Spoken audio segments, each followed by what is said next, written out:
কুলসুমের দেহটা পচে যাচ্ছিল। কবর ঘরে দুজন, RIP, rest of the life, অত্যাচার, ইমান আলীর হজ যাত্রা, শ্যাল উই ডান্স, একটি চিরাচরিত প্রেমের গল্প, লাল ওড়না, মশা, পৌরতা, হাতের কাছে ভরা কলস, অলি বারবার হারিয়ে যায়, হাসান পাগলের মুক্তিযুদ্ধ, ঈদের শাড়ি, খোদার চাউনি, মেয়েটিকে বাঁচানো গেল না।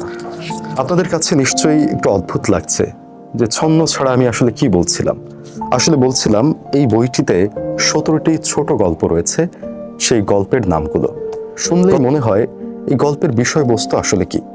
যদি আপনার মধ্যেও এই গল্পগুলোর নাম শুনে আগ্রহ তৈরি হয় যে এই গল্পগুলো আসলে কি নিয়ে, কাদের কথা বলছে, কোন জীবনের উপলব্ধি দিচ্ছে, সমাজের কোন বাস্তবতাকে তুলে ধরছে, আর সবশেষে বলতে গেলে মেয়েটিকে বাঁচানো গেল না কেন, এই উত্তর যদি আপনি পেতে চান তাহলে আপনাকে শুনতে হবে ইকরাম কবিরের লেখা মেয়েটিকে বাঁচানো গেল না।